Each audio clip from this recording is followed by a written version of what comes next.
Om Shri Sadgurave Namah.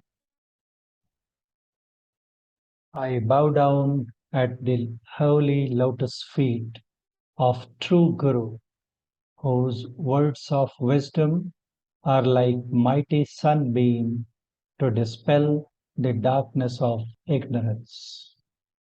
Guru, the beneficence personified, takes the disciple to meet the Supreme Being.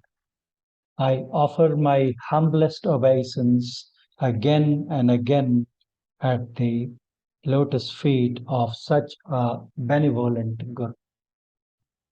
Blessed is Guru, whose wisdom, whose glory is indescribable in words. Whatever little I could or would say is only because of his compassionate grace. Om. Hello viewers, Jai Guru, Radhaswami, Satyaram Sa, Wahe Guru, Namaste. I am going to begin a series of talks on Santmat, invoking the most compassionate grace of my Guru. This being the first and introductory episode. As Santmat is a truly spiritual school of thought, it has gained immense popularity among genuine spiritual seekers. More and more people are keen to know about Santmat, the way to realize their true identity, the way to end the unending cycle of woes and miseries, the way to end the endless cycle of transmigration, of the cycle of births and deaths, the way to break the shackles of bondage and attain true liberation. However, what goes without saying, many of the teachers, gurus, or sants have belonged to the East, who have spoken or written in Bharati, that is Hindi, or many different languages other than English. Thus, most of the Indian spiritual literature has remained outside the intelligible reach of the larger part of the English-speaking world, who are very much keen to know the sublime esoteric teachings of the mystics of the East, to imbibe the Oriental spiritual wisdom. I personally know many of my friends from the West who would love to read, listen, and imbibe the gem of wisdom, the teachings of Santmat, but they say there just isn't enough material available in English. It is with an aim to be able to cater to the demands of such an audience that I propose to commence this series of talks on Santmat, so that the essential teachings, concepts of spirituality, the method of practice of inner meditation, enabling to attain to the state of ultimate salvation as practiced, perfected, and propagated or taught by accomplished saints could be disseminated amongst the English-speaking population as well. I invoke the grace of Guru, who is none other than God manifest, and pray to him, may I succeed in shouldering the responsibility I have taken upon myself. For this, I, in all humility, also seek your blessings and best wishes. With this, I'm going to share my presentation, which would help me in putting across the points I wish to make. So I'm going to share my screen.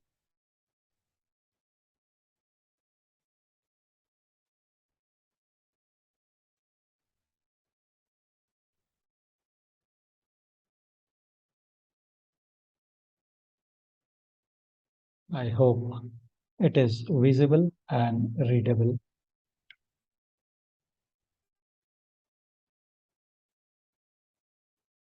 What we are going to be learning at the end of this talk is what is Santmat, its definition,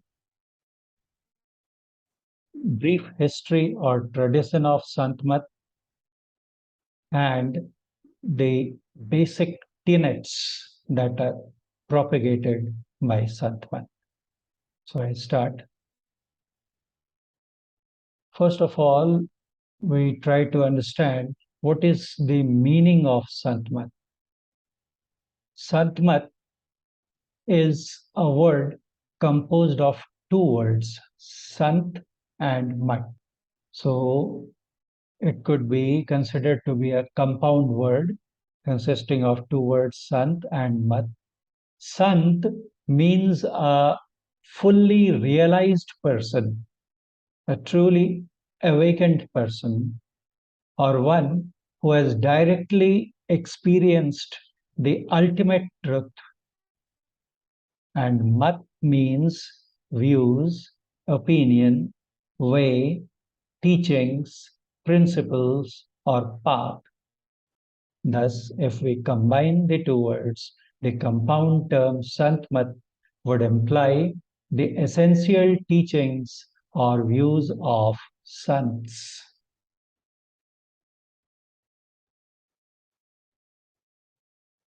Etymology of Sant. What does the word Sant means? Because it is, say, closely translated as saint of English, but we'd see subsequently that the two terms don't mean the same thing. Though there are so many views that have been expressed to explain what is the true meaning of Sant, by many, it is believed, though I will stress and say make it clear that there is no unanimity on this front, but by many, it is believed to have been derived from the Sanskrit word sat. Sat means that which is unchanging, eternal, immortal, all pervading, supreme, sovereign principle. And therefore, Sant, which is actually the plural of Sanskrit word Sat, which we saw just now. The plural of Sanskrit word Sat is Santah, which, for the sake of convenience, gradually changed into Sant. And therefore, Sant implies a person, male or female, who has become one with the one only absolute truth, the supreme sovereign Lord, which is, say, known by various names such as God Almighty, the Supreme Lord, the Supreme Soul, Ishvara, Paramatma, Khuda, Allah, Titin, Yehovah, Ahur Mazd, Tao, etc., etc. Names may be many, but they refer to the same absolute, unchanging, eternal, unborn, immortal, supreme sovereign principle. And the one who has realized in experience such a being is known as a Sant. And the views of such beings is encapsulated in a single word, umbrella word called Santmat.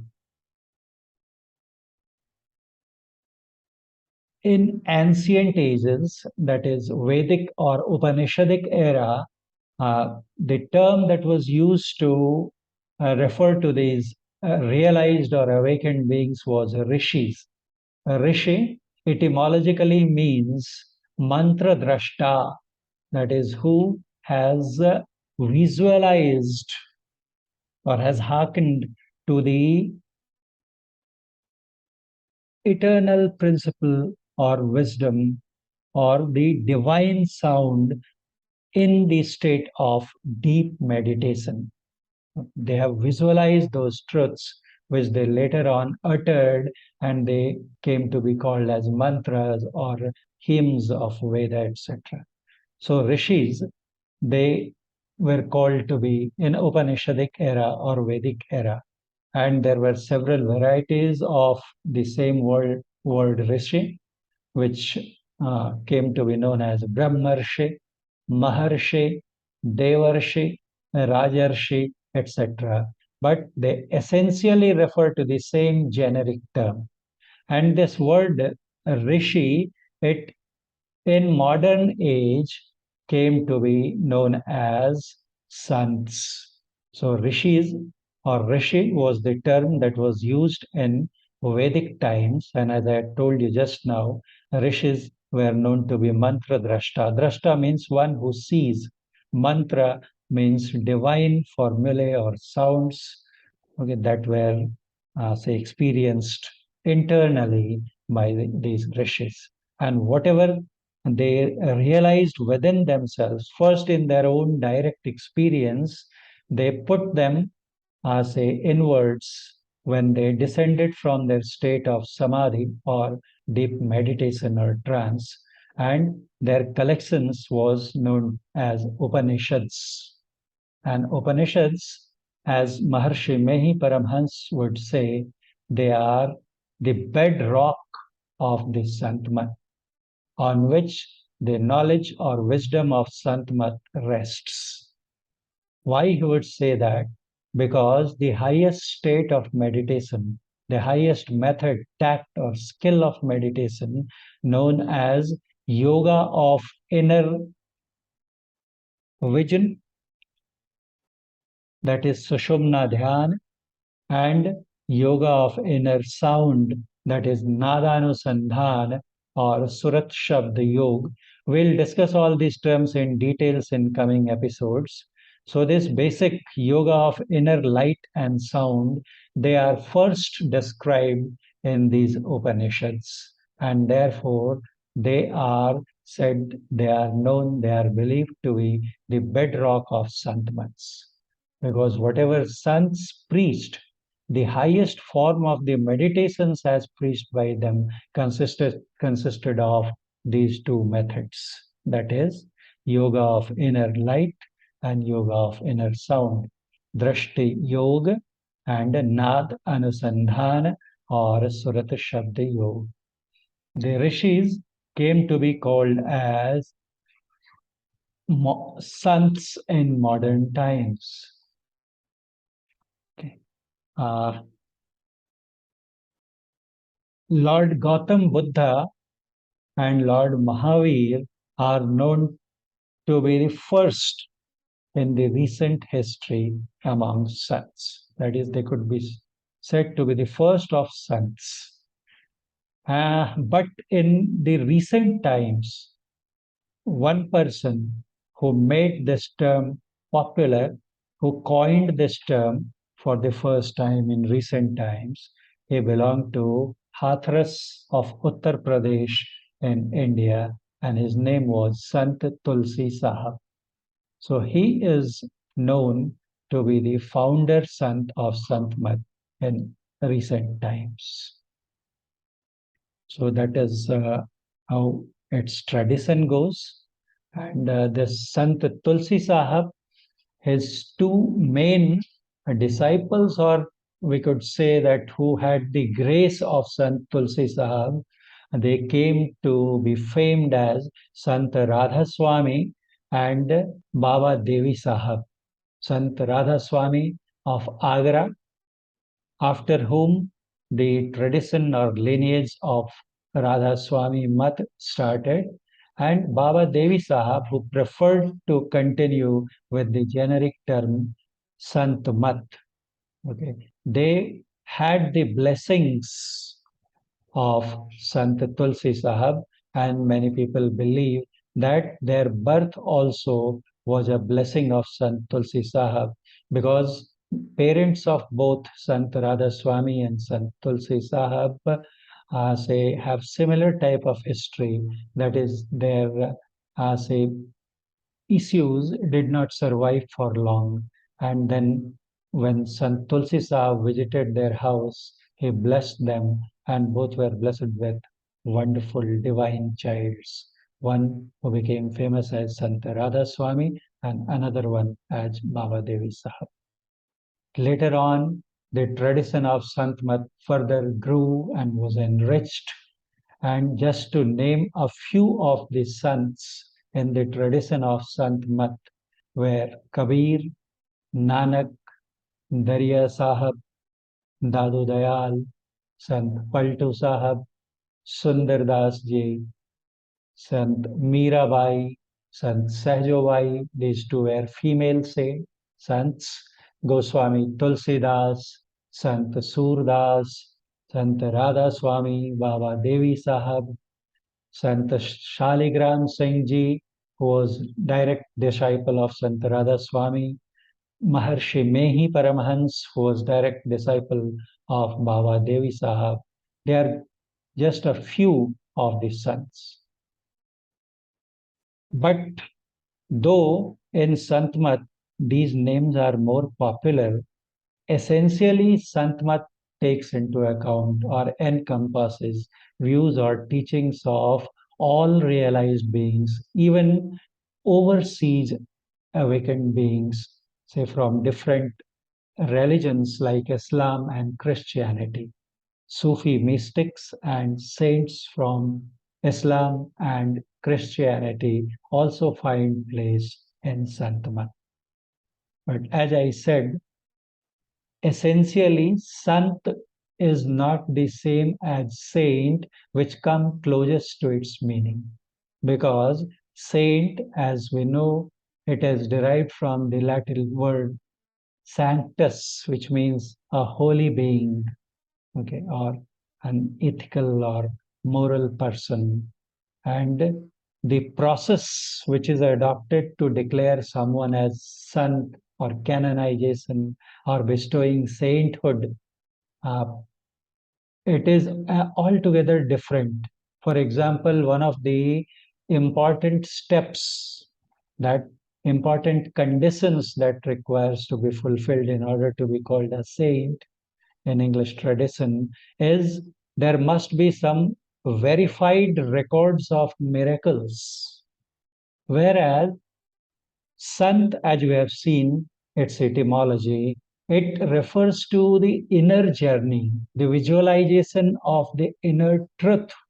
And if you have a close look, or if you follow the life and teachings of sants, you will find that their deliberate or conscious attempt is made to hide any such miracles that might have been performed sometimes naturally by these, say, great persons. That is, they try to keep all the miracles performed as secret as far as possible. So this is one of the basic differences between the two.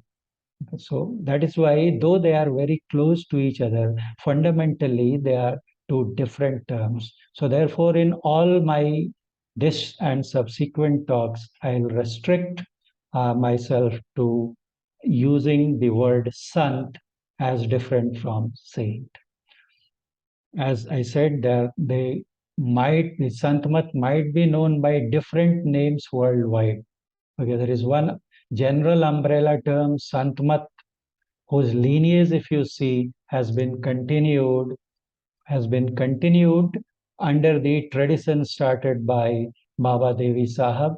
Then his, say, one of the worthiest successors, Maharshi Mehi Paramhans Ji Maharaj, Maharshi Sant Sevi Paramhans Ji Maharaj, and the one who is the current teacher, Maharshi Harinandan Paramhans Ji. So they still use the word Santmat. A branch came out of this very Santmat at the insistence of Sant Shaligram Singh Ji, and it came to be called as Radhaswami path or Radhaswami mat. And all these sants that belong to this, they are known as belonging to Radhaswami sect. Similarly, we have Kabir Panth, that is sect of followers who consider Kabir only as their ideal. Similarly, Nanak Panth or the Sikhs, after whom the say Sikh sect came into existence. Similarly, Dadu Panth, Darya Panth are some of the sects which were named and propagated after the names of sants called Dadu, Sant Dadu Dayal or Sant Darya Sahab of Bihar, etc. Okay, so there are many names, but essentially the teaching remains the same. Santmat is a generic term which encompasses views of sants from all over the world, of all regions and religions, of all times and climes, of all sects and traditions. Though it is more popular, this word, in North India, but it includes views of all sants. Okay. It goes beyond the ritualistic or dogmatic aspects of any specific religion, tradition, or sect, because it deals with the essence, the essential wisdom, spiritual wisdom of all these religions. And therefore, it is universal in spirit. It does not make any discrimination from the point of view of religion, tradition, or sect. And it assimilates, it harmonizes all that is truly spiritual in all the sacred scriptures of the world, in all the religious traditions of the world. Its basic tenets, if we discuss, it is deeply rooted in fundamentals that go beyond the barriers of sectarianism and divergence of religions. What it believes in, Santmat very firmly believes in the existence of one eternal, infinite, unborn, all-pervading, all-pervasive entity known by different names. In subsequent lectures, we'll deal with the true nature of this Supreme Sovereign Lord or God in detail. And then we'll see what is the meaning of his all-pervasiveness, infiniteness, why he is unborn, why if someone who has to be eternal, okay, who does not die, who is immortal, has also to be without a beginning. And he is the vastest as far as expansion is concerned, because he is infinite, so he is all expansive, all pervading, omnipresent, and at the same time he has to be the subtlest or the tiniest of all, tinier than the tiniest of particles that we could discover ever in future also. An infinite entity we'll see in coming lectures. It has to be without a form. It has to be without a shape.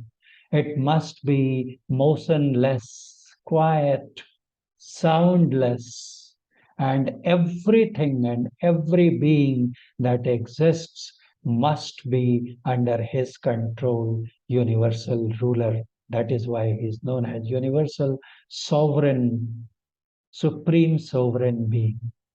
And when we use this term God here, it differs from, say, how its connotation goes in many of the other religions. Because I remember when I had written an article and I shared with one of my Westerner friends, then he said, Professor Singh, as far as possible, avoid this word God, because in our part there are many who are very much averse to use of this word.